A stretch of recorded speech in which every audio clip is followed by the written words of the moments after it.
Hey, yo, what it is and what's good, y'all? Welcome back to 280 Plus, the social media podcast where I take the conversations off the timeline and go beyond the tweets. I'm your host, Los Def, and I'm back here for episode 179 of the platform. If you're new to the channel, I'd like you to hit that subscribe button, hit that like button. If you're returning, you know what I'm saying, I'd like you to share the content, leave a comment if you like what I'm talking about, or if you disagree, or if you want to just chime into the conversation. You can also check out me on YouTube Shorts. Check out anything that I kind of produce on there. But also, if you want to catch all the clips, you can go onto Instagram, and you can find me right there below. 280 plus PLUS underscore pod.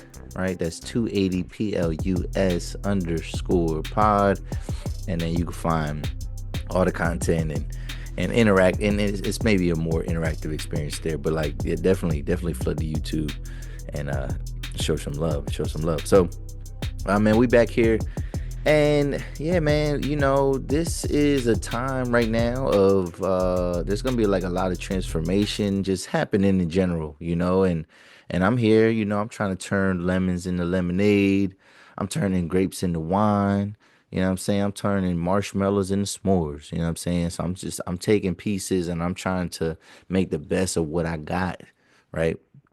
And just keep moving forward, man, because I know right now there's a lot going on that's making people scared, that's making people worried, and rightfully so in many respects. But at the same time, you got to keep moving forward. If anything, right, this might be a time that just energizes you. I think there's a lot of talk where, like wokeism is dead or being woke is dead, but I feel like, nah, just like what's happening right now, like I do feel like an energy of people like just paying attention a little bit more, because right now you just don't know what's gonna happen next, so to speak. So we got quite a few things that we're going to talk about in relation to like just transformation and just change. Some things reverting back to old ways, which might be good.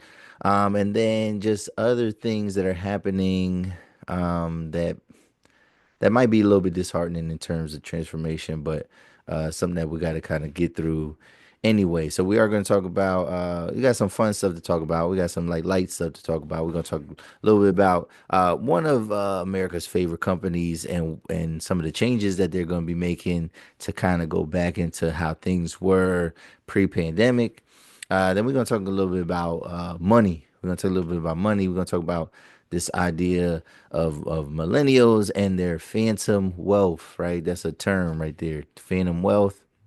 And then we are going to talk about some things that are a little bit more sobering. There's a lot of people, America, we're a country of immigrants. That's really what our country was kind of founded upon, right? Like all those people came here from Great Britain to colonize and take over this place, and they immigrated here, and they made the best of it. And then they started doing some wild stuff, and my people got here, and we, even though we faced a lot of adversity, we kept trying to thrive and get through it, and we have. So we're gonna talk about the raids, though. Something that kind of goes against some of the pillars and things that we got going on here, but we're gonna talk about the ICE raids and undocumented immigrants and the big deal about that. Then we're gonna talk about briefly about something that happened, a helicopter plane crash that happened near DC recently. And then we're gonna get into football, man. We're gonna get into football and a little bit about the Super Bowl, a little bit of a preview, not like a hardcore preview, but we're just gonna kind of recap, how we kind of got here to the Super Bowl. But then also an interesting take from Cam Newton, and just maybe we're talking about what it means to be a winner and what versus what it means to be a competitor. You know what I'm saying? Winners and competitors, right? So let's get started though, man. Let's get started because this has been a fast week. This week has been moving by fast. I feel like a lot of things have been changing in our country, right?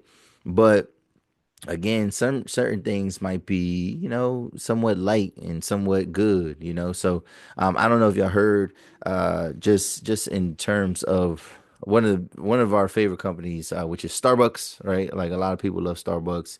It's funny how I feel like, black people really got on the Starbucks wave in the last just like couple years. And I mean like seriously, like where people got their orders, and it's brothers too. Like it's funny, like because when you think about coffee, like you don't really hear about like brothers talking about drinking coffee and things like that. But like, and that's why I see a lot of black guys, black dudes, they buying they be buying their like refreshers and things like that. Like they like the fruit drinks, and there's been controversy with some of that type of stuff. But I don't know if y'all heard, but Starbucks is trying to go back to the old ways, right? And they are bringing back for here drinks. So what that means is that they're gonna restart serving drinks in the store, in the establishment, in ceramic mugs again. And apparently, like when they do it like that, you can get free refills. Now, I don't know what it was like with like frozen drinks. Like I don't think they weren't putting frozen drinks in no reusable cup, right? That's something I feel like they got to use like the plastic and stuff. But one of the reasons for that is because they want to change their marketing and they want to change like their business model a little bit, and because Starbucks actually has been losing money, and they even up through the third quarter of 2024 they were reporting losses, and you don't hear about that, because they've been able to like still, they got to get through this. So they want people to kind of stick around for a while, have the experience. They are making you though. You have to buy something if you want to use the bathrooms, use the Wi-Fi. Like I'm hearing stuff like that. So that might not be a bad thing, but yeah, they are definitely bringing back ceramic mugs. It's funny because Starbucks or Dunkin' Donuts. I'm a Dunkin' Donuts boy, and Dunkin' ain't never had no ceramic cups. So like, I don't even know what that experience really is like. And, like I've been to some coffee shops. I remember even like Panera Bread and stuff like that. Like yeah, they do the ceramic mug thing, but I ain't never been in a Starbucks and got something out of like a fancy cup or anything like that. Well, matter of fact, I think that was the gimmick there, right? Too, because wouldn't they use like mugs from like they would have all different type of mugs. Is that was that a Starbucks thing where they had like all these different type of mugs and or am I thinking of something else? I don't know. And so yeah, they're bringing that back, trying to get people to stick around. But yeah, being a Dunkin' boy, like everything has been in a paper cup or a plastic cup, depending on it. One of the reasons for this also, not only are they trying to get people to stick around a little bit longer, but they are trying to reduce their their footprint, so to speak, and their waste profile.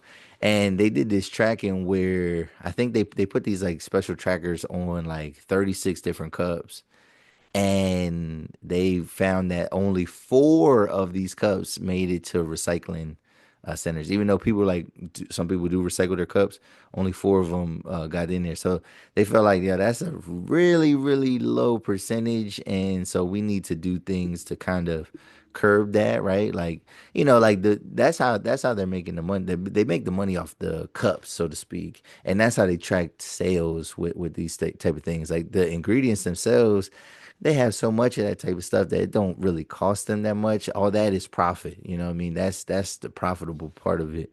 And so it's not that big of a deal. So yeah, so that's what they're doing. Another touch that they're bringing back is they're bringing back like, so if you do get something to go, they bringing back the handwritten name on the cup. So like if they get your name wrong, maybe it's a little bit more acceptable because maybe like a coworker wrote the name as opposed to you, and like you might not be able to read their handwriting. So when they get your name wrong, maybe it's not that big of a deal, or they might remember your name even more because you say it and then they spell it how they think it should be spelled, and then they pronounce it that way, and maybe you get identified correctly. But since the pandemic, they went towards like the printed receipt, so they probably they type in your name and then they slap that receipt sticker John on your cup, and then And then they would say the wrong name or they would spell your name atrociously. So the spelling might not change, but maybe the pronunciations and them calling you by the correct name might improve upon this now. One other thing I did see, and I don't maybe this is in like bigger Starbucks or something like that. But yeah, they've even in select stores, they've inserted like new like panic buttons underneath the registers. And because I think we have over the years we have heard about like some attacks, people getting mad at the people at Starbucks and going over the counter and wilding out and making a whole scene. Like I've seen a couple different like viral videos over the years. So they are doing something to like actually combat that and deal with that. So uh look for those changes as you go to your nearest Starbucks. But again, I'm not a big Starbucks guy. I'd rather, what I mean, we got some decent, if I'm getting like a coffee to go, I would like to make my coffee. I'm a Wawa boy for real, for real. I live by Wawa. I'll go to Rutter's, like in my part of Pennsylvania, we got things called Rutter's. But yeah, I'd rather make my little, cup of coffee, $2 cup of coffee. Right now, if you're a rewards member at Wawa, man, you get any size hot coffee for $1 if with your rewards. You get any size, I think up to 32 ounce iced coffee for $2, and that I think that goes on through February 16th or something like that. So, and I was hyped about that because they said it was only going to be for the month, but maybe they started it just a couple weeks ago. But yeah, so yeah, check that type of stuff out when you go to your near Starbucks. But what do you think? What do you think? Are you excited? Does it matter? Are you gonna hang out at Starbucks a little bit more? Like I said, pandemic had us doing, some different things. One thing I wish that we could I wish that we could bring back. Um, the only thing I would bring back in terms like of a company, and I said this before in the podcast, I need my 24-hour Walmart back. I need my 24-hour grocery stores back. And I know what you're thinking. I know, like, I'm like, oh shit, it ain't a good time to be talking about Walmart. It ain't a good time to be talking about big box stores, big stores like that, department stores, or it's not a good time because when we talk about like the DEI rollbacks and things like that, and my thing is, I don't mind. My thing is, I think financial boycotts, I don't think they work the same. Even though they probably are effective, they don't work the same way as they used to because everything now is to the touch, right? Like you can buy things so convenient, you can consume so conveniently now. Before you already had to go out your way, right? You had to go out the house to buy things. So like so if I'm already leaving the house, it's not, maybe I might gotta drive a little bit further, but that's not as bad as like if you're a person that lives primarily through e-commerce, right? And buying stuff online and even doing your groceries digitally and doing all the, oh yeah, I mean using the services and things like that. It's hard to it's hard to just abandon the big places. So I don't mind if we do pivot a little bit from some of these companies, but like we also need an alternative because like I said, a lot of people are buying things digitally, right? And that's the major convenience. There's not as many brick and mortar locations and places to buy the goods that we need. There's not a lot of like I said, brick and mortar places. So we're limited and we have to kind of buy things where we can get things. And that's why people still go to Walmart. That's why people still go to Target. And we can get into that whole other thing with Tabitha Brown. We can get into that another time. But it's not even about like trying to save the black businesses that are in those places because what we would say is like, no, Tabitha Brown and all their black businesses, pull your items out of those stores and sell them other places and tell us where to buy those things because we'll buy them. We will support you. But at the same time, if you're only in if Tabitha Brown, if the only place I could buy your stuff is Target and Walmart and such, then that's the problem. You know what I'm saying? That's why you have an issue with it. And it might be because you might, for I don't know her business, maybe she doesn't have full ownership, I've seen Shark Tank, and you sometimes you had to sell a certain amount of equity to somebody to help build your business. Like it ain't all from the ground up. Like she got a brand because of her, not necessarily because of her business savvy. So it is what it is. But that's what I say in terms of like things that are changing in stores or things that I would bring back. I would bring back the 24-hour, big box stores. But also I know how things look right now, and Walmart is not our friend, but please give us other places. I do shop at Costco. You know what I mean? And not everybody got a Costco though. I do shop at Costco, but I can't get everything at Costco though. Yeah, I don't have a family of 10. There's not that much of a reason for me to go to Costco. When I go to Costco, I really go to get food like hot food. Like I go to the snack bar. Like that's like a restaurant to me. For Costco, look, it's not a lot of options, but you know what I'm saying? You get a lot of food for low.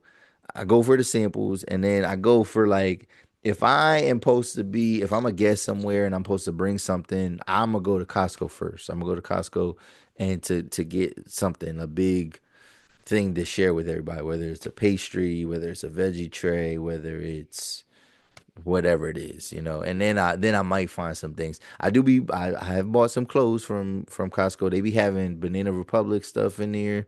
They be having Nautica stuff. They be having Levi's. They be having Tommy Hill. They be having brands in there. They be having some brands in there. So, but yeah, but anyway, let's move on. Let's move on. Let's move on. All right. So now let's talk about so actually millennials. I'm a millennial. And a lot of us, we do talk about the economy is a big issue. We are talking about the price of things, and we are talking about how much money we have, but also how far money goes, which plays into inflation. But there are some facts about millennials, and I would say that kind of we stand pretty well compared to other groups. But I seen this study, I seen this article that talked about millennials and this idea of phantom wealth. So like, yeah, we got money, but like we don't always feel like we got money. So let me see if I could pull something up real quick. But yeah, like a lot of us, we have money or we have assets, but it don't feel like it, or we might be making a good amount of money, but then we feel like we still live in paycheck to paycheck. Now that's where financial literacy comes into place, and just kind of being um aware of that type of stuff. So hold on, let me see something real quick. All right, so yeah, so I get a lot of stuff now. I'm trying a different way to get like just general certain things. But yeah, I'm using something called Straight Arrow News, which is they try to be like very unbiased, and they'll actually show you articles and like how they've been covered and what like platforms they've been covered on, whether they've been covered on left platforms, right platforms, and then there's even a certain degree, but they try to like tell you or like point out like, hey, you might want to read this article now from this website if you want like a more balanced view. But anyway, this is not anything biased, so to speak. This is just pretty much factual and what they're talking about. But here it says that millennials net worth quadruple, but it's mostly phantom wealth. So it says here, I'm just gonna start the article. It says millennials are worth a lot more than they used to be, at least on paper. News data from the Federal Reserve shows that millennial wealth has nearly quadrupled since 2019, right? And we talk about these last couple years have been really bad, but my generation, my generation, which is the millennials, we've quadrupled our wealth. Despite people in the age group being known for reaching key milestones like getting married or buying a house later than their parents or grandparents did. So that is one of the criticisms of the generations where, we are achieving these things, but we are achieving these things a little bit later than our parents were. And it is because of the cost of living. The cost of living is so high right now, and we might be making a bigger salary, but our money don't seem to go that far. So If you're a millennial, if you're a millennial, so this is one defining what a millennial. So millennial, they're people that were born from 1981 to 1996. So in 2025, if you're a millennial, you're turning anywhere from 44 years old to 29 years old. Right. So yeah, if you're 29-year old, right, you're not quite 30. You know what I'm saying? We still got people in their 20s. We got the last. This is our last year of having people in the 20s. You know what I mean, as a millennial. So yeah, if you are a 29-year-old up to age 44, you are still a millennial. You are considered a millennial, and I'm in the middle there. I'm 37. I'm turning 37 in March, at the end of March. So, but yeah, it makes sense. It makes sense, because it makes sense that we've quadrupled our wealth because these are the years, right? From 29 to 44, those are the years where you are starting to really see your income increase, right? Like you've probably, for the most part, you probably finish your education and you have advanced, you might have advanced degrees, you might have multiple advanced degrees. You've had time to develop a business, or like your business might have probably taken off by now. But then yeah, you're doing you're buying a lot of houses, or you're buying your first house. You're investing a lot more. Now you have a little bit more income, so like you can take that income and you can kind of invest it. And you're just kind of into different very you're into different waves, and you know how to make a dollar. So it makes sense. What they said though in the article was that the Federal Reserve reported that millennials are worth a combined $15.95 trillion dollars. Right. So like if all millennials went away, or we all got unemployed and lost our job, like it would kill the economy. It would kill the economy. But yeah, we're worth 15.95. So basically almost $16 trillion. But why don't millennials feel their wealth? Well, they say it's this thing called phantom wealth. So part of the phantom wealth is what I already mentioned. It has to do with the cost of living being high. It has to do with inflation, but also the reason why we might have developed our, because net worth is everything.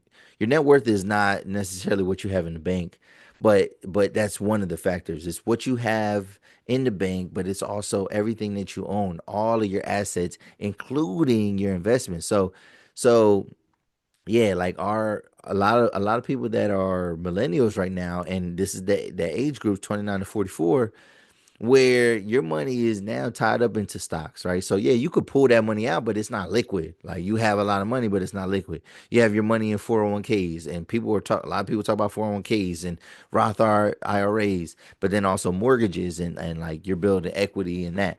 So that's why it doesn't feel like we don't have money to just like spend and just go crazy necessarily. But we got wealth, and it's gonna pay off in the long run. If we keep doing what we doing, maybe we can double, triple, or quadruple our worth in the next 10 years, so to speak. Just like this trend that we moving on through now. Well, really 5 years, 5 6 years, we quadrupled our worth. So in another 5 6 years, what can we do? You know what I'm saying? So I think the future is bright in terms of that. One thing I seen this one thing. So I watched some Anton Daniels. He has this millionaire morning show, and one of the things he just recently had a conversation, and it was based on this video where this woman was like, "Yo, what is the income?" She said, "What is the income where you feel like you finally made it, and like you could just, you know what I mean, you could do whatever you want. You don't gotta worry about money." And then she said something about like, "Yeah, you could just buy a Chanel bag and then just, put money aside like it ain't nothing and things like that." And he had to like just as a reality check, like, do you know how much a Chanel bag is? You know what I mean? He said Chanel bag could run you $10,000. And he talking about like this is a millionaire. This man has mad money. And he's saying, yeah, like my wife has, I've bought her multiple Chanel bags. I've given these as gifts. And you think about that. And he was just giving this lesson on like, if you are gonna buy assets, you gotta buy things that appreciate. So you can't have, you don't want to waste your money on like too many cars and things like that. But also, it's just the mindset of like that's more than just like feeling, because he was saying it's not a number, because some people they learn how to adjust depending on what their income is. They learn how to adjust, and like you can make $80,000 feel like you don't have to work again, or not my bad. You could make $80,000 feel like it's an amount that you're comfortable with, and um that, yeah, like you said, you're comfortable with money, you feel secure. But like the fact that she thinks like having the ability to just randomly buy a $10,000 bag, that kind of shows like maybe our mentality, or maybe even our poor spending habits, to where the first thing that we thinking of and what we think of as comfort is I ain't gonna hold you, a frivolous thing, like a big an expensive purse. Now a Chanel might hold its value, and it might even be worth more at somewhere down the line, right? It might be an asset, but at the same time, 10 grand, what can you do with 10 grand? What do you do? Like, is your money making money? You know what I mean? Like, why don't you make that 10 grand make 10 more grand, as opposed to just something that's just kind of sitting there and that you use for pictures? So I don't know. We'll see, man. We'll see. But like I said, I think the future is bright for my generation. I can't speak to other generations because I know some younger generations, they be talking about these kids, Gen Zers are getting fired at higher rates, and they don't really know how to work, and all this type of stuff. So we'll see. We'll see how all that kind of plays out, though. All right, let's move on, man. Let's move on. Let's move on to something a little bit serious. And leave a comment, man. What you think, man? What you think? So, oh man, so after Trump's first week in office, he signed a bunch of executive orders, and obviously one of them was about basically is immigration reform, and going gung ho and going kind of hardcore on deporting people. So the mass deportations have already started, and we are deporting a lot of people. We are deporting a lot of people, and so there's ice raids going on. So like a lot of people are concerned. Like a lot of people are posting things. They're worried about their friends and family. They are, you got people in schools are worried. People in hospitals are worried. People in all different facets of life, they're worried, and they're thinking that people are just gonna kind of be, taken. And I've even heard rumors. I'm gonna say rumors, but like stuff I see on social media talking about how they're offering money to basically capture undocumented immigrants, and sending them back and stuff like that. Which that's kind of crazy. That's really crazy. People are comparing the mass deportations to that time period right before the right before World War II, or what led to World War II. I'm not gonna get into that, and I don't want to make that reach at this point, but people are trying to draw parallels. But this idea, though, one of the things is what we're seeing is a true shift in culture, right? So under the current presidential administration, undocumented immigrants are criminals just by the fact that they are here, and they shouldn't be here, or maybe they have stretched the legal bounds, and since they've done that, since they've crossed the line, so to speak, they are criminals. However, it's definitely a big shift, because in the previous administration, in the Biden administration particularly, the undocumented immigrants were just looked at as undocumented citizens, and it was a civil offense, and it still is a civil by law. A lot of these things are civil offenses, like being here, uh, undocumented. It is a civil offense, and according to the ACLU, being undocumented in itself is not a crime. So. Just what does it even mean? What does it mean to be undocumented? So undocumented, it could be that a lot of times undocumented is like you were here on some type of like visa, on some type of like work visa or student visa, and then now it has expired, and like either you didn't like really turn yourself in, so to speak, and you didn't renew something, or you didn't go through those proper channels, and now that you're kind of like in limbo, and you didn't do the next step, then now you're undocumented. So they do estimate that there's like 11 million undocumented people here right now. And the thing is, this is not even the most that it's been. So the peak of undocumented people that we had in this country was actually in 2007. It was 12.2 million, and that was a totally different that was a totally different administration, right? That was a totally different political party. That was totally different beliefs. And there was more than there are now. And yes, it's going up, but let's not act like, even back in 2016 it was like it was nothing. Like, no, there was still tens of millions of people here. What I mean, we're talking, we're talking eight figure people, amount of people here. And so undocumented, yeah, you're not necessarily a criminal, but it's like it's supposed to be looked at as like more so as a civil offense.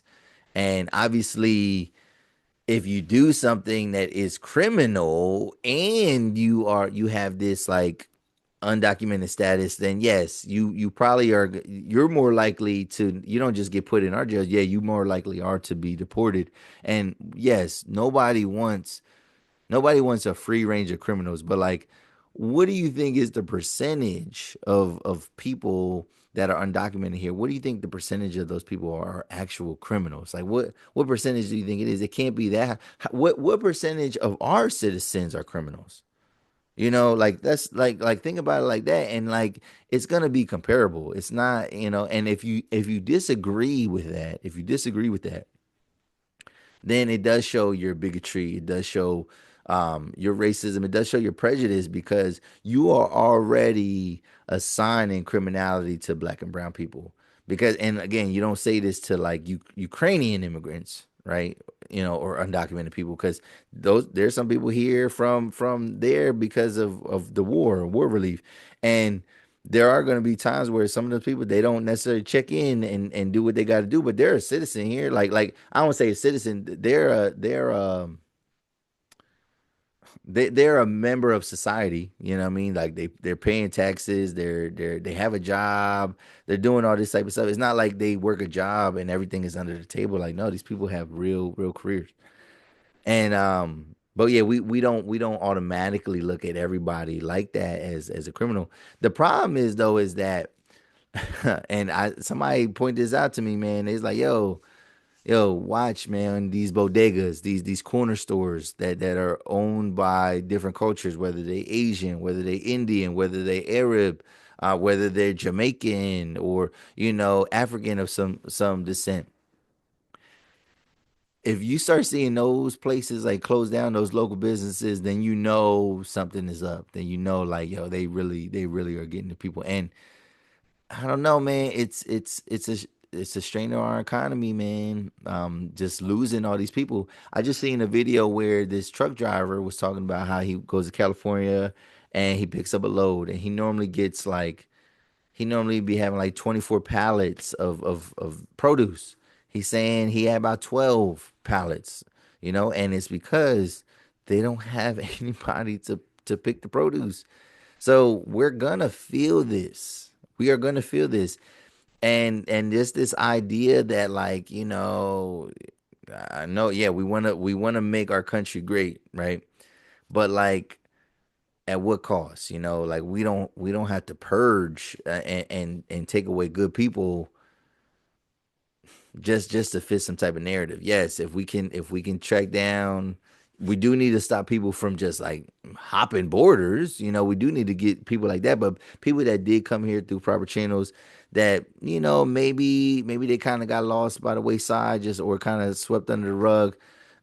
Those are people, and if they're law abiding citizens or members of society, then we need to just be more active in like making sure they are doing their due diligence, but and stopping people illegally, like breaking through our borders, because those people didn't illegally. A lot of these people did not illegally get to the country.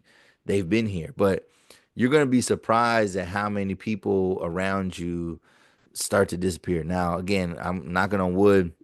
and nobody that I know or that's close to me is suffering. But I mean, I'm a product of immigrants. I mean, not first generation, but my great grandfather is Jamaican. You know, what I mean, he came over here. You know what I'm saying? And I wouldn't exist. I wouldn't exist. And so many people can say that. Whether it might be five, six generations down. It might be something way, in another century. But like let's not act like we ain't native. You know what I'm saying? We ain't none of us is truly native. You know, the generation that we currently are, like a lot of us are naturalized, right? Like we're naturalized. We've been born here, but like a lot of us ain't native. Like our people is not native. Somebody from somewhere came over here, and that's what we got to remember. So and stop leading with fear. So um, yeah, that's that. That's that. We can get into immigration and ICE and all that type of stuff, but like there's definitely a shift. You know what I mean?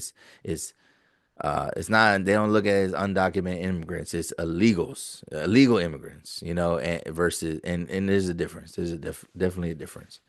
But like I said, some people will associate the fact that they are breaking that rule as a crime. So they're all criminals in their mind. And that's where we kind of got to check ourselves a little bit. But other than that, like I said, I don't want to talk a lot about Donald Trump and things. There was a freeze on federal funding, and there was a lot of things that was listed. A lot of people felt were scared. A lot of people were scared. They were worried about welfare benefits and a bunch of other different things being taken away. And the sentiment for a lot of people was, well, get your ass up and go to work. Get your ass up and go to work, right? So, like for me, I'm somebody that's fortunate right now to be able to have my basic needs met. I'm bragging about the generation that I'm from. Right? I feel like I'm part of that. I'm part of that quadrupling of my net worth, right? But there are people that don't have it like that, and I'm not one to just. I'm really not one to turn my nose up at people that are trying to survive. You know what I'm saying? Like I don't think like that. Now, there are times where things get a little bit blurry and you do see some people like you can see people openly and actively abusing these benefits.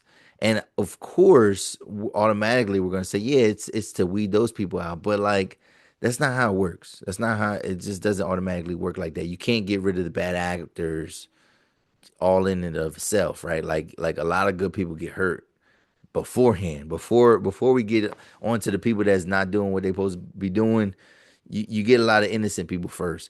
And I feel like if you're not able to get your basic needs met, I'm not hating on you if you need to get some type of assistance and things like that. There is a stigma. There's a stigma and there is a pattern that of the population of people that do get government assistance that they stay on government assistance, but like those are also the people that would be homeless, right? Like I feel like the people that stay on government assistance would also be the people that would be putting another strain on our economy and on our society because they would increase the homeless population, right? Um, on another note, not saying people that are on government assistance would commit crimes, but like yeah, I talked about this on social media and I just said like yeah, it's funny how y'all would really turn your nose up on people that's getting the same government assistance that y'all grew up on yourself. You grew up on some food stamps. Your mom and dad had La Heap. You know what I mean, and they was getting a discount on their heating bills and stuff like that. There was some type of, like there's all these different things, welfare, SNAP, I don't say SNAP benefits, WIC, all these different things, even unemployment, right? Like stuff like that. People go through hardships, and I just feel like, yeah, man, like you acting like you don't want to fund these programs and things like that, but like you're not gonna see no difference in your paycheck for real. Like, and that's not gonna be the thing that makes you a millionaire. Like, these people are not that much of a strain. You know what I mean? It's better than the alternative. But it's just funny because everybody wants to cut things. They want to cut taxes. They want to cut this. They want to cut that. But then they don't even realize where a lot of the things that we enjoy, where those things come from, or the lot of things that we have. Like, again, people will complain about the roads and this and that, but like that's our money. That's taxpayer money. You know, the way they pay teachers, the way they pay police officers. Where do you think that money's coming from? I know we disagree with how they pay government officials, but maybe the good ones, like, where do you think that money's coming from? You know, there's all type of federal and state jobs and things like that. And I don't know, man. It's just funny, man. It's just funny how people think. But they did have to they backtracked because the judge blocked it, and then the White House said they rescinded it. So the White House, oh no, no, no, it's all right. We'll come back to it. No, it ain't no. We'll come back to it later. It got blocked. Somebody said that y'all not doing what y'all supposed to be doing. Y'all overstepping your boundaries, and they got checked. And that's what this time is gonna have to be, man. It's gonna have to be a lot of people, getting checked at the door, like, whoa, whoa, whoa, whoa, whoa, you're moving too fast, and we gotta be paying attention though. So, speaking of something though, one last thing we're gonna talk about, and I'm actually gonna share a little video that goes with this. And so yeah, man, I don't know if you guys heard, it was the other night. It was like, yeah, 9 o'clock at night, a couple nights ago, and it was there was a helicopter that crashed into a commercial flight, and all told, 67 people died. So it was a military helicopter and then a commercial plane, and they pretty much crashed right near DC over the Potomac River. There are no known survivors. There were 64 people on the plane, 60 passengers and 4 crew members, and there were 3 soldiers on the helicopter. And so yeah, man, there's a lot of things that have to that are going on with this, and we're gonna share a video real quick. But that's a tragedy, right? That's something that nobody wishes on anybody. Nobody wants something like that to happen. But our current president, he took the moment to play the blame game. He took this moment to politicize a tragedy, right? Instead of mourning the people that were lost, instead of just dealing with the problem for what it is, for whatever it is, whether it was staffing, whether it was, um, I don't know. I think it does come down to staffing. We're going to talk about that, but dealing with the issue and just fixing it. But then instead of doing that, we wanna point fingers, not take accountability at all. And then all you doing when you point fingers is you just energizing people in a negative way, right? You're making them angry. You're making them suspicious of people, and it leads to bigotry and all type of other nasty behavior. But let's share this video that I'm gonna share uh with Donald Trump in it. Let's see. Okay. Okay. No, not this one. We're gonna share that later. But all right, here we go. Here, so we're gonna go through this. And this is just a report. This is repeated through the ball alert. They didn't break the story, but it says here Trump blames Biden and DEI policies for deadly midair collision despite lack of evidence, right? So yes, yes, and I know the headline, and people are gonna say, "Oh, look, they fishing, they pulling stuff, they making stuff up." That's what he did. Everything that this headline says, that's what happened, right? And he made that claim, and we're gonna play a little clip here where you can hear him making that claim, even though there's no evidence of it. But like, listen to this guy just use word salad and talk crazy. Here, let's see. Okay, hold on. Oh,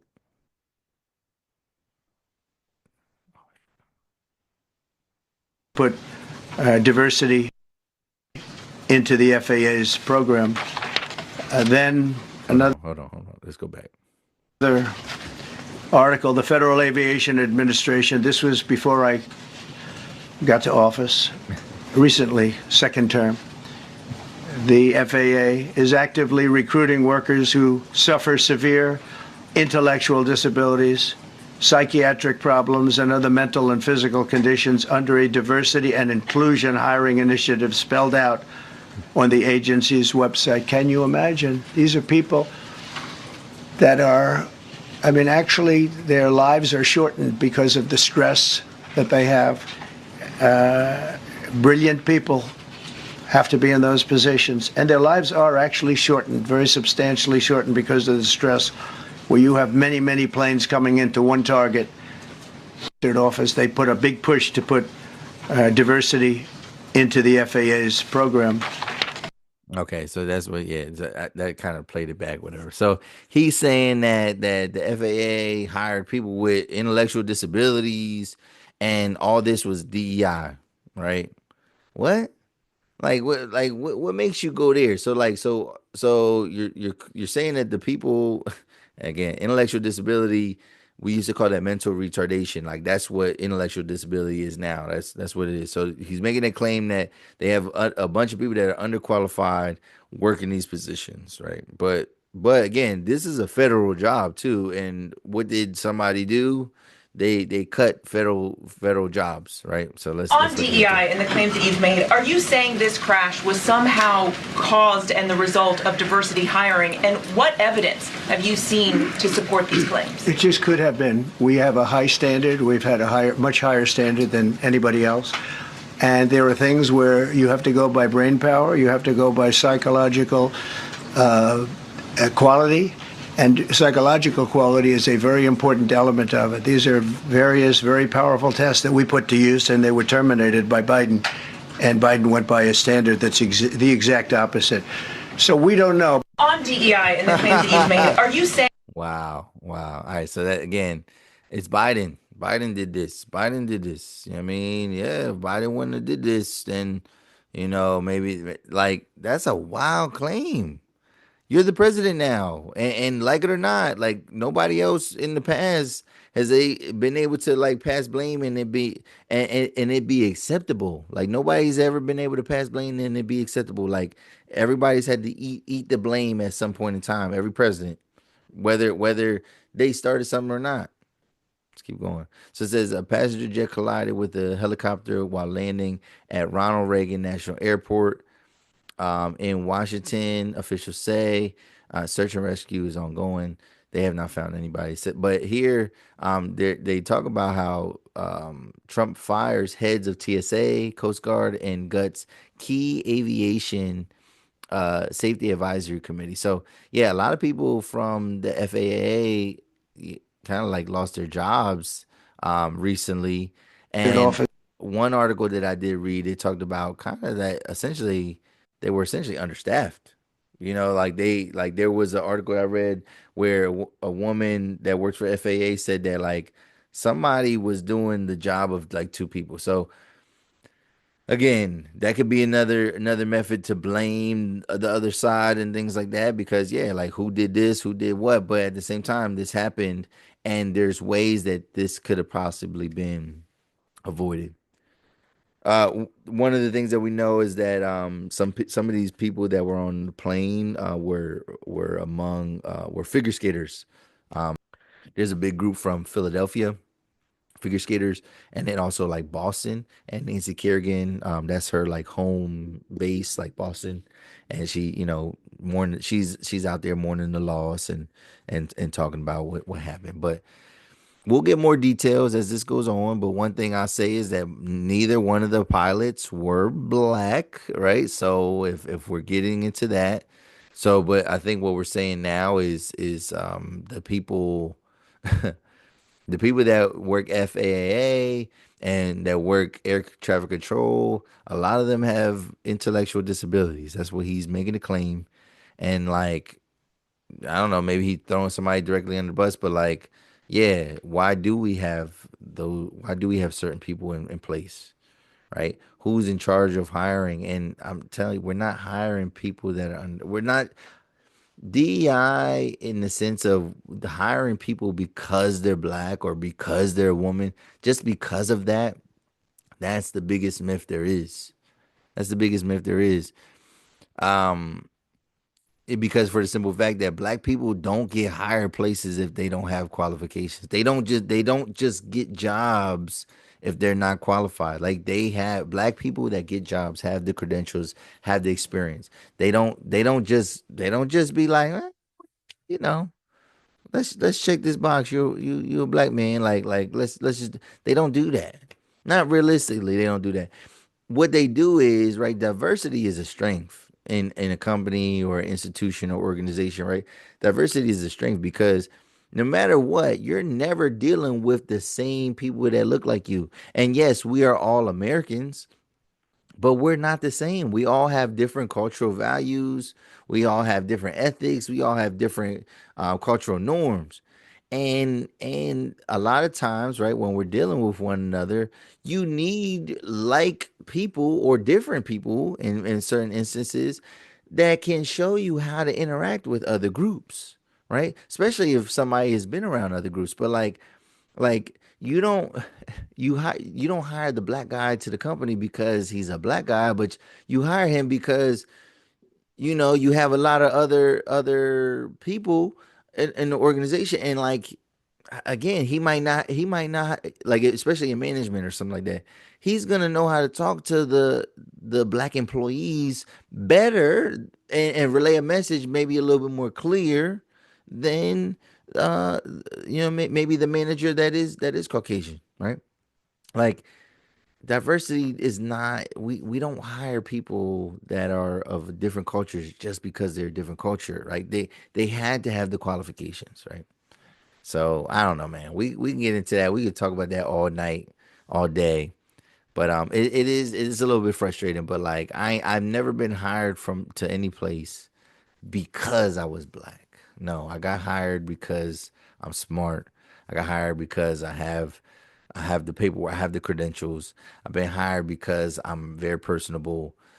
I'm a problem solver. I'm a critical thinker. That's why I've been hired to places. I had never been hired nowhere because I was black. So, yeah, I mean, DI just, again, it opens up the field, and it just ensures that you can't discriminate. Now, the only thing is with this type of stuff is like, even when you talk about merit based, when do you know the qualifications of another candidate? When do two candidates know the qualifications they have versus the other person? You'll never know. And that's why DEI is important, because when people bring it forth, and like somehow if they would find out, they can point out to like, yo, this don't even make no sense. You hired this person, but I got more experience. I've uh you know I'm I have the knowledge base, right? I have the education. I fit the culture in a certain way. I can speak the language, whatever it is. Like, you never get to compare yourself to another candidate. So now they get to keep it secret, and they could just say, "Well, no, yeah, he got it because of his merit." But then again, if it's a public position, we can look at the receipts and we can be like, "What you mean he got the qualifications? It says he did this, he did it. What are you talking about?" So I don't know, man. It's a lot of smoke and mirrors, and we got to get through it though. You got to get through it, man. So we're gonna see what it looks like though. But let's keep going. Let's keep going.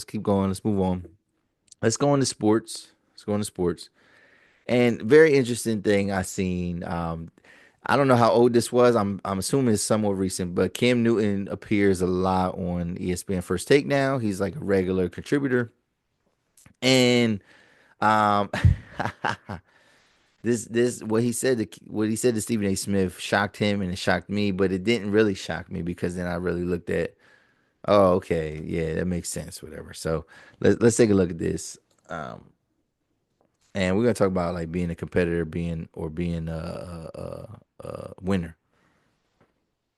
All right, so let's play this real quick. Let's share the screen first. Here we go.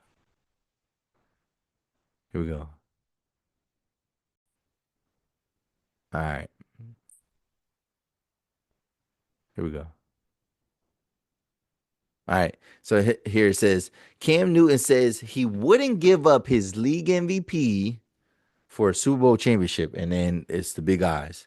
And look at Stephen A's face, because that's how I feel too. Like, wait up. Where are you going with this? Let me hear what you say first, and then we're gonna debate and disagree or agree with you. Okay, here we go. Here we go. Back that league MVP for a Super Bowl championship, would you do it? Nope. Oh, Really? Just to pose this thought, Nope. what's more important, impact or championships? You look at a guy like Allen Iverson, or you stood up on the table and blah, blah, blah, blah, blah.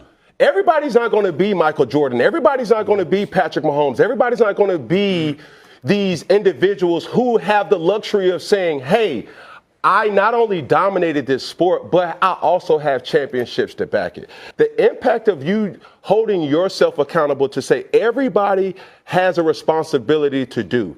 And you can say as an MVP award winner or an All-American, you've held yourself or you've held your end of the bargain down. If you could give back that league in All right, man. So there's a lot of things here, and I don't like how he just conflated this, and I don't like how he just threw Allen Iverson under the bus, right?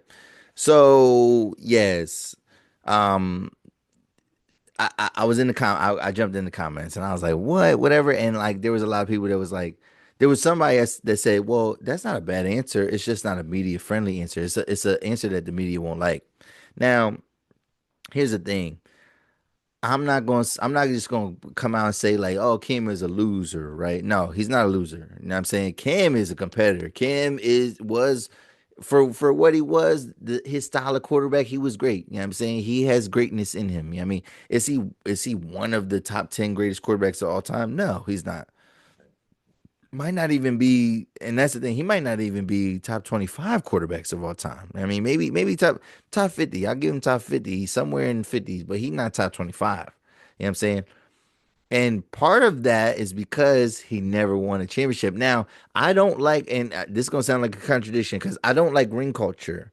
Ring culture don't necessarily like ring culture has been bad for the sport, and I do think that we do need to recognize individual greatness, and we need to appreciate certain players when they're here, and we cannot judge you solely on your championships, but your championships elevate you. So if you were like an amazing individual, right? Like you're right here.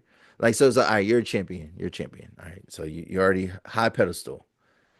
Great individual. Like, all right, it might get you over that, whatever. But if you were a champion and a great individual, automatically you way higher. You're way up there. You're way up there. You know what I'm saying? Peyton Manning is way up there because, yeah, I mean, it did take him a little bit, whatever, but my man got two rings, and he was like, when he was around, he was the best. You know what I'm saying? Tom Brady was just the winner, and like we used to be able to say like, yeah, I mean, Tom Brady's really good, but he just played on good teams. He played on good teams, and then Tom Brady just kept performing, he kept getting better.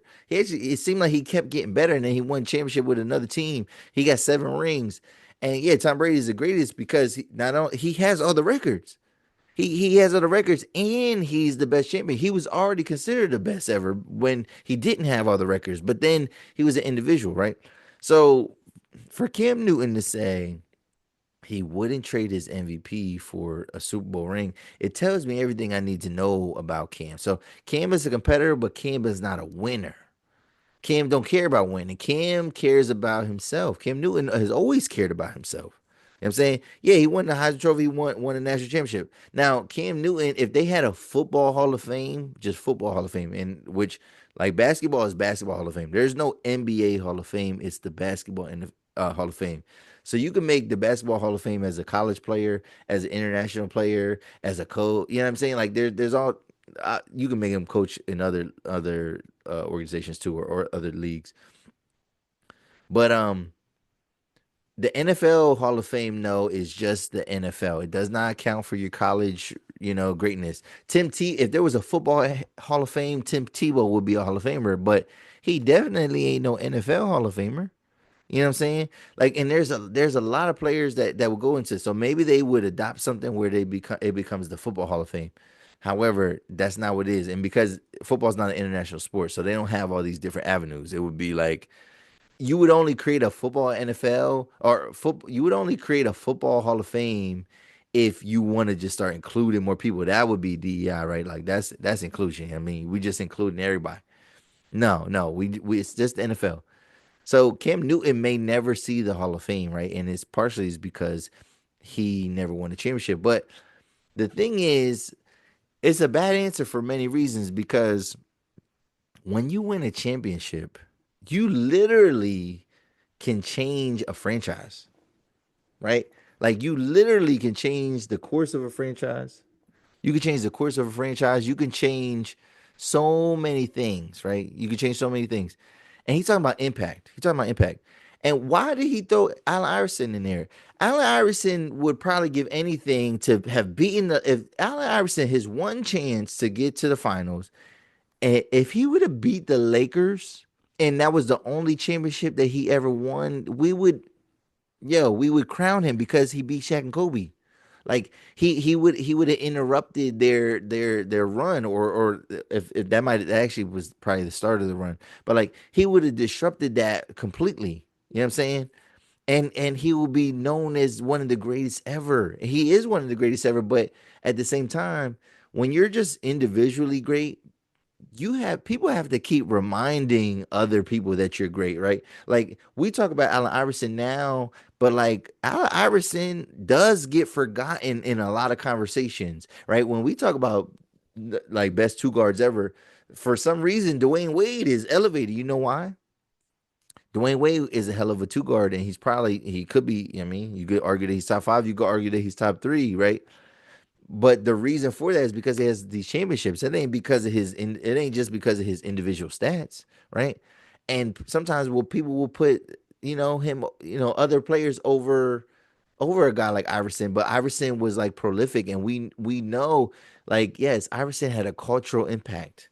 That's not more important than winning the championship, especially not in the league because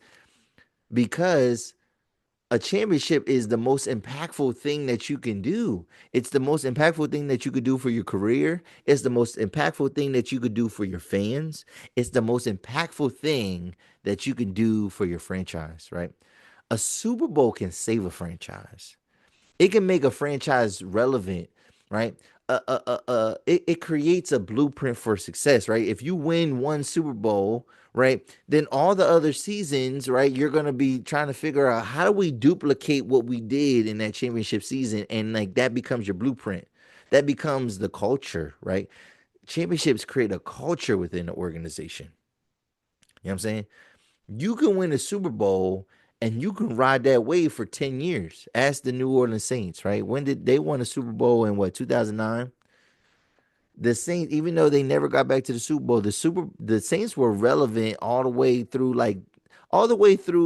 through Drew Brees' retirement. There were some years where they were like a 8-8 team, 9-8 team now, I guess, you know what I mean? But like there were some mediocre years, but they were a contender many years, right? And it's all based off of them winning that Super Bowl in 2009 and them having a franchise quarterback. Because when you do win a championship, you make your franchise a destination for free agents. You make your franchise a destination for coaches. You make your franchise a destination for GMs that want to keep building upon that, right?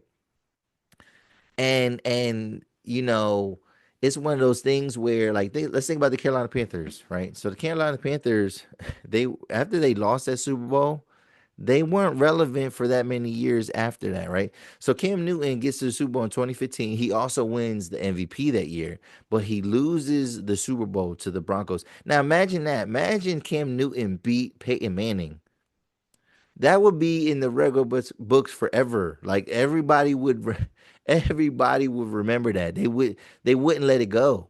They would not let it go. Like his Super Bowl loss is partially what helped to cement Peyton Manning's legacy. Peyton Manning was in 4 Super Bowls. That was his fourth Super Bowl appearance, and he won. You know what I'm saying? So he won his second. And so for one man's loss is another person's we forgot about him. You know what I mean? But Carolina was not relevant for much longer after that. So after they lose the Super Bowl, right? You know what I mean?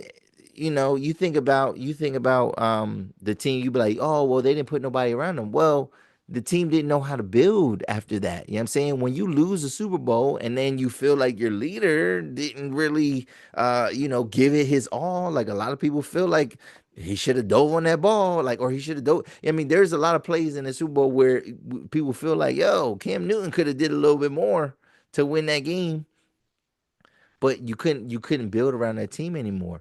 And Carolina only made the playoffs one more time after that, and it wasn't even the next year. The following year, they missed the playoffs. It wasn't so they went to the playoffs 2 years later. They went to the playoffs 2 years later, and then after that, the team was falling apart. They couldn't build their team because it's like, well, yeah, they just a team. They a team that got lucky and went to the Super Bowl. If they would have won a Super Bowl, Carolina, they would have wanted to keep it going.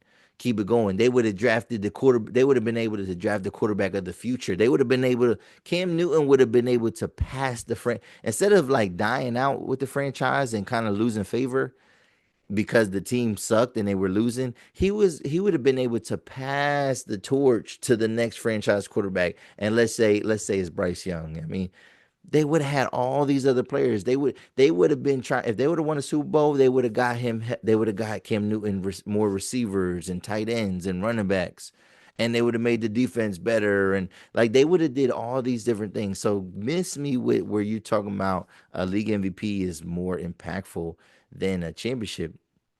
You remember, everybody remembers the champion of the previous year for history. We don't always remember the MVP award winners, right? Aaron Rodgers has what, four MVPs? People don't remember a lot. Like a lot of those when he went back to back, when he went back to back in Green Bay just a couple years ago, those are like two of the most forgetful seasons ever. But like he won the MVP, and yeah, as a Packers fan, I was like, oh yeah, he won the MVP. But like we didn't fucking win no championships.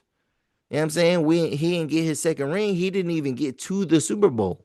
So it was like, yeah, so what? MVPs are cool, but MVPs are like, so what?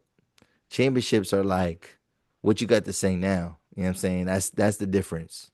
That's the difference. I got an MVP, so what? I got a championship. What you got to say now? Oh, I didn't win the MVP. So the fuck what, dog? Like, name, you can name the 19, somebody can name the champions of 1996. I mean, but they might not necessarily know who the MVP was in 1996. That's like just, I don't know. It's just weird. It's just weird that Cam said that, but like, that's who he is, man. He's selfish, man. He's always exhibited that. You know what I mean? Even in his relationship, the nigga selfish. So like, that was a little slow blow there, but like, I'm just saying. All right, let's keep going and let's wrap this up, man. So NFC and AFC championship games were last weekend. And the NFC championship game, there's nothing to say about it. There's nothing to say about it. It was a clear drubbing.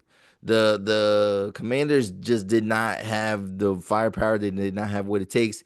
Turnovers killed them. I mean, if they wouldn't have turned the ball over so many times and killed those drives the way they did, and they wouldn't have been turned into points, then maybe the game would have been closer. They lost by like 30 points. It was like 55 to 20 something. So like, let's take those. It was like three turnovers.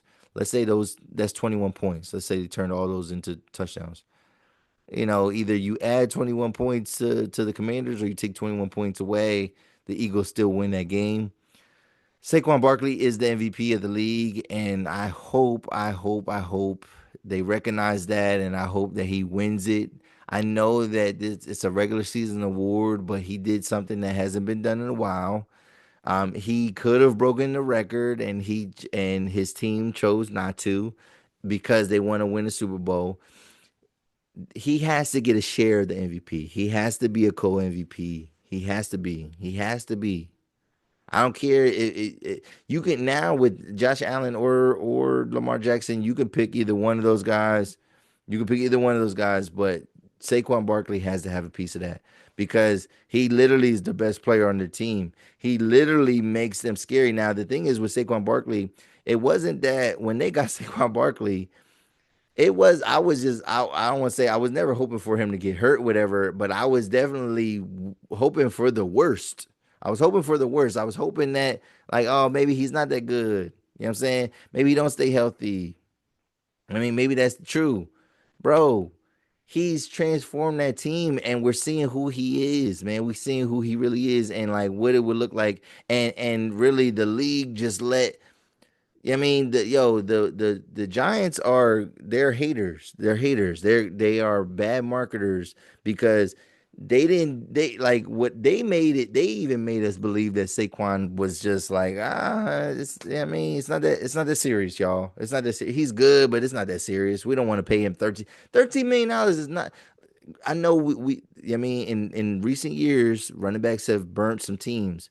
Some people might say that Christian McCaffrey has burnt the teams that he played for, whether it's Carolina or San Francisco. You know what I mean? He's one of those $20 million running backs. Maybe fucked up the game. Ezekiel Elliott is the biggest example of fucking up the game. Like Ezekiel Elliott got paid. I mean, he got to that $20 million range and was ass after that. So yes, teams are afraid to pay running backs, but 13 million, that's a steal if you got a player like Saquon Barkley, an MVP caliber player, a player he's averaging 200 yards a game in the playoffs. Like something it's something close to that. It's crazy. You know what I mean? His first touch against the Commanders was a touchdown. It was a long time. It was like at least 70 yards. Like he just yo, he's a beast, man. He's a beast and yeah, man, Eagles I was afraid that they were gonna be this good with Saquon. I was afraid they were gonna be. So like we're gonna have to see what happens. But I think they're probably the favorites despite going against the Chiefs. Right? Now the Chiefs, on the other hand, they went against the Bills, and man, the Bills blew it, man. Bills had their chance to kind of keep the game alive. Josh Allen didn't play bad. He didn't necessarily play bad. I feel like the Chiefs, man, they're just good schemers, man. Like Steve Spagnuolo has figured it out. I think people this is what people fail to realize though is that like even though their defense don't get talked about a lot, their defense actually is a lot better than we give them credit for. I said their defense wasn't that great. They're like a top 10 defense right now. Like last year, they were like the number one defense. The year before that when they won the Super Bowl, they were like the number two defense. Like they have a good defense. They have good players on defense, even though they don't get talked about a lot. I know Nick Bolden, I know McDuffie, I know Chris Jones, and then that Karloptis guy, whatever. But like they have a lot of other guys that we don't really talk about that make a huge impact for their team every year. You know what I'm saying? And they do their thing. So but yeah, Josh Allen played pretty well.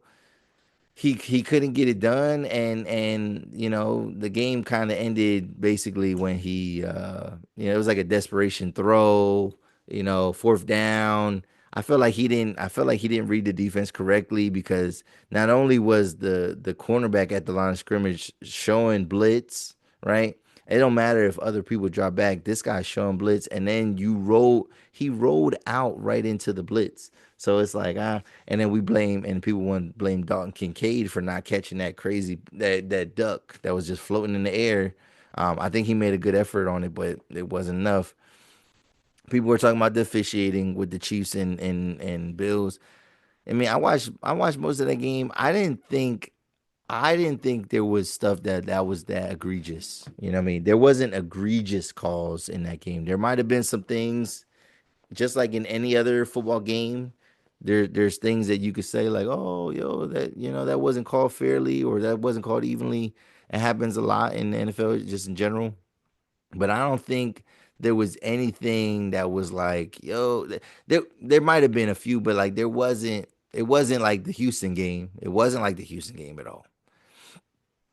So, um, yeah, man, we got the Chiefs. They're going to their third straight Super Bowl, looking for the three-peat, right?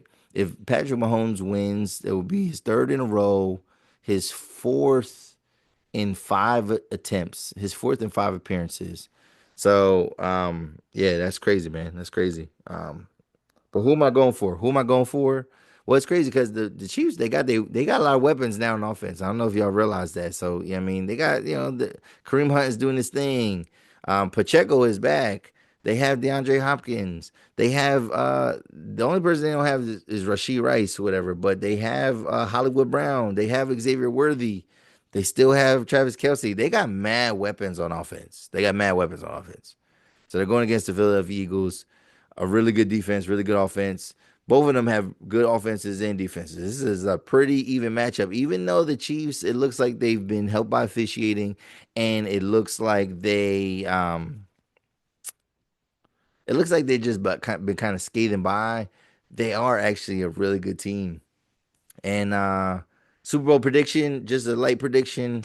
I gotta go for greatness. I'm rooting for greatness. I'm rooting for Patrick Mahomes to get his third Super Bowl in a row. I want to see him do something that's never been done. I'm rooting for greatness. Philly, if they have Saquon Barkley, they will get back to the Super Bowl. You know what I'm saying? If he stays healthy. I just can't, I cannot, I don't think I could tolerate the Eagles winning a Super Bowl. When they won in 2017, they've been riding that wave. Again, I said, yo, a team can ride a wave for years. They've been riding that wave since they won their last Super Bowl. I mean, they did get back a couple years ago, but like they've been riding like that's what Super Bowls do, man. Super Bowls make your GMs get aggressive and creative and wanting to build those teams again. You know what I'm saying? And that's why Super Bowl is impactful. And yeah, man, the Eagles, it's their time, man. They have to maximize this window with Saquon Barkley. And if not, you know, what I mean, they're gonna regret this time. They're gonna regret this time. But what do you think? What do you think? What do you think? I know the Pro Bowl games is going on. We don't really care about the Pro Bowl.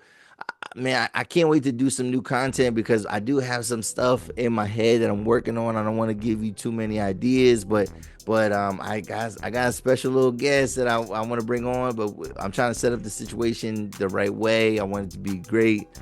I can't wait. I got some artists that wanna chop it up with me, man. We probably gonna get into that too. We're gonna see what we can make happen. Man, I can't wait to go to another sporting event, you know, because I do want to talk about that with one of my next little guests here. But I'm just happy, man. I'm happy overall. You know, again, there's a lot of things not to be happy about. There's a lot of things that can make us upset and that's going on in our society. But I'm choosing to make the grapes and the wine, man. And I'm trying not to dwell on the negativity. You don't dwell on the negativity too. You, whoever you are, you keep being great. You keep doing your thing. Keep living for your family. Keep building for your family. Keep building for yourself. Keep working on yourself. You know what I'm saying? All this other stuff, you won't even, I mean, sometimes it's okay to live in a bubble. Sometimes it's okay to live in a bubble. Sometimes it's okay to unplug and not look at those headlines. Sometimes I need those things for me. For me, I need those. 'Cause I feel like I've been kind of coasting for a little bit. You know what I'm saying? Because I've been coasting. I've been coasting mentally in certain aspects of my life. I've been coasting. So yeah, man, we about to turn it up, man. About to turn it up. So if you're still watching, first of all, I appreciate you. But I need you to hit that like button, hit the subscribe button. Again, if you're new to the channel, you know, like and share, hit the bell for notifications, leave a comment, do whatever you got to do, man. Give us a like, show some love, support the platform, man. We're going to keep this thing going, man. This is episode 179 of the 280 Plus podcast, y'all. I'm your host, Los Def, and I'm out, y'all. Peace.